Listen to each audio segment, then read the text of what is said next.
Well, it was all about Evan Mathis, and I think from this point forward we can move on. But you needed to hear Chip Kelly's explanation. In turn, people immediately went to Evan Mathis, and it becomes a he said type of thing.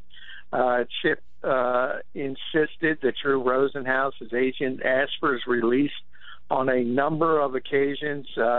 Evan countered that with saying they did ask for his release in March, but only once. And, it keeps going back and forth. And the bottom line is he's the kind of guy who didn't buy into Chip's way of doing things. And we've seen what happens if that's the case, for better or worse, depending what camp you're in.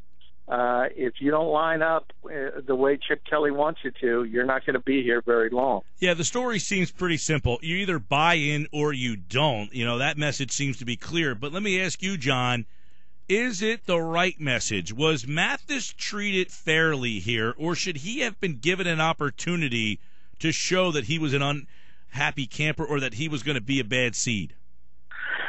Yeah, I can't say it was treated unfairly because, it's a guy who's scheduled to make $5.5 million a year to play the guard position, wasn't happy with that. And, he's one of the highest paid guards in football if he came in and played and if he came to OTAs and all that kind of stuff.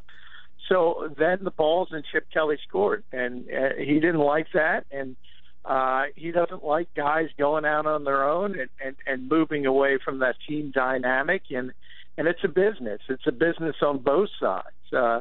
The bigger question to me is not whether it was fair or not to Evan Mathis, whether it was the right decision from a personnel standpoint. And it's hard to argue that because, if you look at Alan Barber scheduled to start now at left guard, although Chip kind of hedged on that. But every time we're there, he's lined up at left guard. And Matt Tobin scheduled to line up at right guard. And to me, those are a couple pretty big question marks. Yeah, and 3 days of this mandatory minicamp, then we won't see the Eagles until August 2nd. Here's a guy who, to me, sounded like he was going to show up. He tweeted out his Instagrammed out his picture of his itinerary that he was going to be here. You've been around him more than I have, but I hosted some shows with him in the past. Seems like a guy who at least is a nice guy, doesn't seem like a bad locker room guy. Should the Eagles have given him the opportunity here to show up and prove to them that he was willing to play under those demands, even if he wasn't happy with his contract, to show that he was a professional? I think, Kelly pulled the plug before Mathis got the opportunity to do that. Why did that happen? Well, I think he didn't want the distraction because if he did show up, and I think the Eagles understand he would have shown up. They knew he was coming. And they knew he would have been at training camp, and maybe not the happiest camper in the world, as you mentioned, but he would have been there, and he would have done his job under the old contract. Whether he would have poisoned the locker room, that remains to be seen. Doesn't seem like the type of thing Evan Mathis would do, but, others have done it in the past, so you could at least use that narrative, even though a lot of people aren't going to believe you. To me, it was about the fact that he didn't want Evan Mathis showing up and having all the microphones in his face and him getting out his side of the story. It was a decision to move on. I think Chip Kelly made it much earlier. He knew that Alan Barber was going to be the starter. He knew he didn't want Evan Mathis back, and he just had an excuse to pull the trigger sort of when he didn't show up for OTAs, and he did it right before minicamp. Again, my assumption is he didn't want Evan Mathis to be the story, and he was anyway, but it would have been even greater if he had showed up. Right. Now, Mathis on the other side of the coin here is kind of saying, well, the things that they're saying aren't true, so should we side with Mathis if you're a fan and say, wow, they didn't really give him a shot, or do you side with Kelly and say, hey, he had an opportunity to be here, he didn't want to be here? Because it kind of, to me, sets a precedent that you can't even ask for a raise, or you can't, and that's not really the way that, this country should be. You should be able to say, look, I played 3 years, I was a Pro Bowler twice, I think I have the right to at least ask. And it's like if you ask, you're now, blackballed from the organization. Yeah, more than that, it's just not reality. It's not what professional football is, right? And that's the part that I have a concern with, and the fact that this is going to happen, whether you agree with it or not. NFL football players have a very short shelf life to make a lot of money, obviously, and they tend to reach for as much as they can whenever they can. And this is really the same story of why Deshaun Jackson was run out of town. You can talk about the gang stuff all you want, but the bottom line was it was the fact that he wasn't happy with his contract and always chirping about money. And that's a similar situation here with Evan Mathis. And again, it's just not reality-based, and it's going to happen again. So Chip's going to have to deal with it. And if he keeps doing this and setting the same precedent, you're going to lose some talent. There's no question about it. John McMullen's with us, the NFL editor, sportsnetwork.com. He was at Eagles mini camps today, where obviously everybody's getting asked about him. It seems that all the players are saying the right thing. Does that mean that Kelly's getting his message through? Well, you can go to any NFL mini camp, training camp, whatever, and you're going to have a group of leaders that sort of toe the company line. And, the Eagles have that, and they have some strong leaders. And you see it after every practice. You'll see the same guys. It's Connor Barwin. It's Jason Kelsey. It's Malcolm Jenkins. And it's DeMarco Ryans. And they sort of, have taken on that mantle of leadership, and that they're going to expound what Chip Kelly wants, and it's not a negative towards them or not a positive towards Chip Kelly.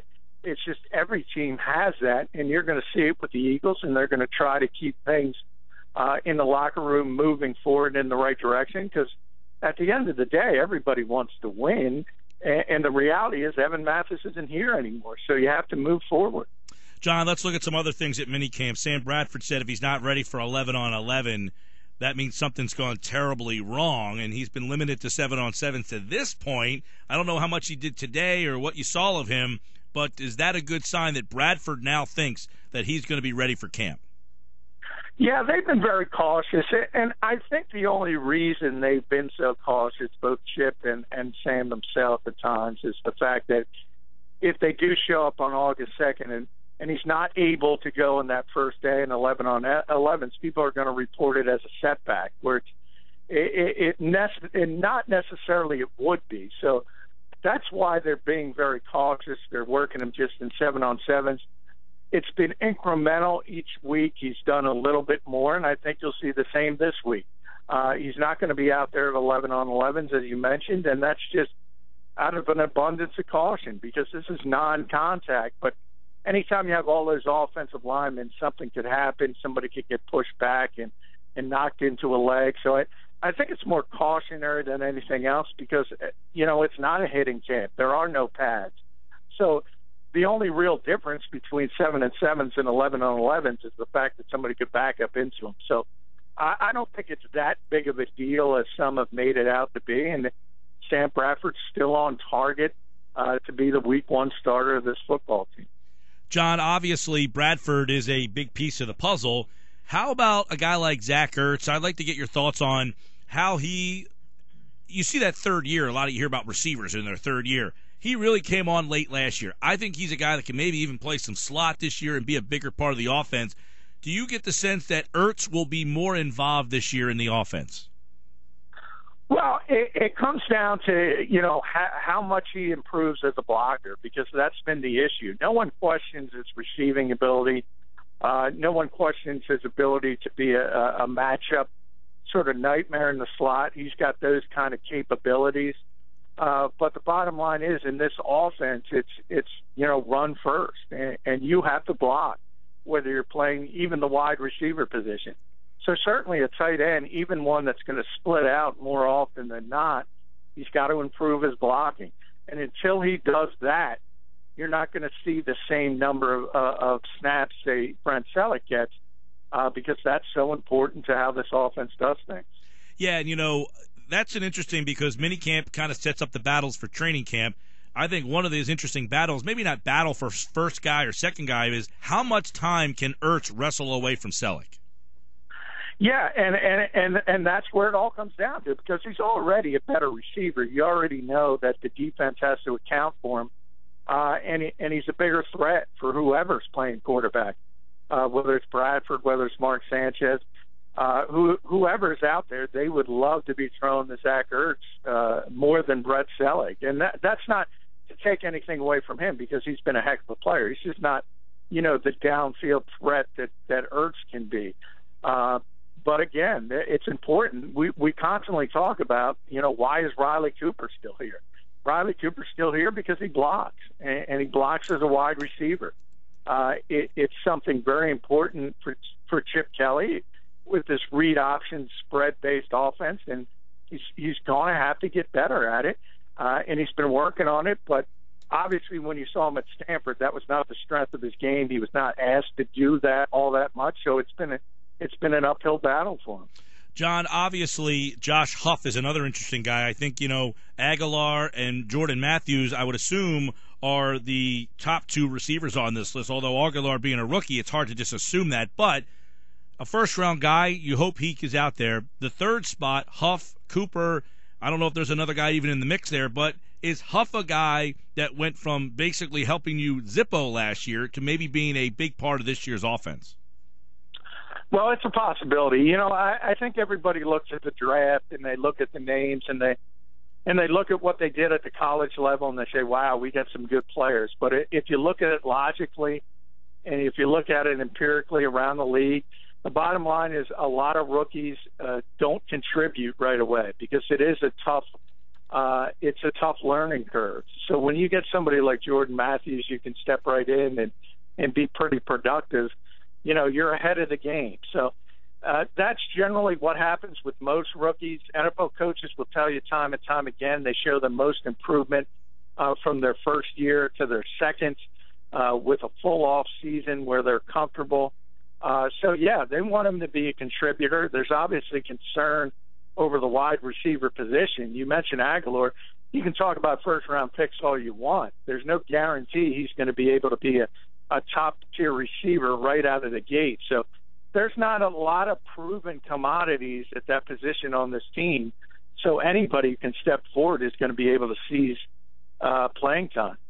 Yeah, and obviously the running back spot's a completely different look back there. DeMarco Murray and Ryan Matthews in. LaShawn McCoy is out. Now, Murray averaged, 25 carries a game last year for the Dallas Cowboys. He toted the ball 392 times. Do you see that drastically being cut this year? They want to cut it, and they should, because, history says that when you touch the ball that much and you got to add in all the receptions too, there usually is a pretty steep decline in production for guys who handle it that much. So there's a reason Matthews is here. There's a reason you have that two-headed monster. And the Eagles don't want DeMarco Murray handling the ball as much as he did in Dallas, because they know his shelf life's not going to be very long if that continues. So you have another guy who's very, very talented. Remember, he was the 12th pick in the draft. He had a lot of success in San Diego when he wasn't injured. Problem with him, we seem to talk about with too many players on the Eagles, is he has a long injury history. But when he's out there, he's a talented back. And if they're able to stay healthy, Murray and Matthews, and then you add Darren Sproles in the mix, that's probably the deepest position on the Eagles team. It's very deep and it's very talented. Let's look at some defense. Obviously, the safety spot up for grabs. A lot of people thought Wolf hasn't been able to get on the field. We're hearing a lot of Walter Thurmond. What is the safety battle going to shape up like at training camp? Well, it's now Walter Thurmond's job to lose. I don't think there's any question about that. They made the decision to move him back from corner to safety after they drafted not only Eric Rowe, but the two late-round picks at the corner position. So they have some depth there now, and they were able to move him back. And they're not the first team in the NFL. This game is changing, and the fact that, those old-school intimidators we all think about, the Ronnie Lotts, the Kenny Easleys, players like that, they've been legislated out of the game. You really can't play football that way anymore. So now NFL teams are looking at, guys who've had, experience at the cornerback position and can cover and the sort of, hope for the best when it comes to tackling and run support. But that's the way the NFL is going, and the Eagles have gone in that direction, and they should have much better coverage in the defensive backfield with Thurmond. It's just a question of can he hold up and run support? Yeah, Wolf recovering from microfracture surgery, and of course Thurmond himself had the torn pectoral muscle last year, so two guys coming off some pretty major injuries battling for that safety spot. And if it's not one of those guys, then who? Well, then you're really digging deep. It is going to be one of those guys, if they're on the field, and because then you start talking about people like Ed Reynolds and really just guys brought in for special teams ability more than anything else. So there's not a lot of depth at the position, and as I said, Chip Kelly seemed frustrated at our Wolf last week before minicamp in the last section of OTAs. He was able to get back on the field, so the organization was getting frustrated with his recovery from that microfracture surgery, and that's what kind of spurred the move of Thurmond back to safety, and they like what they see, and obviously he has a history with the University of Oregon, so that gives them a leg up. Talking about Walter Thurmond. But that's the Eagles' plan. They want Walter Thurmond to line up and be the starting safety.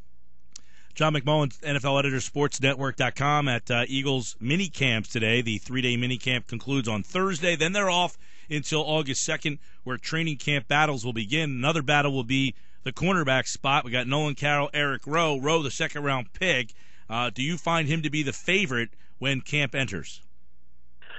I wouldn't say favorite, again, because we talk about rookies, and you never expect them to be able to be there week one because it is such a harsh learning curve, as I mentioned. And you're talking about a guy who played mostly safety in college at Utah. So a lot of cornerback is new to him. What he has is very impressive physically as far as length goes, as far as athleticism.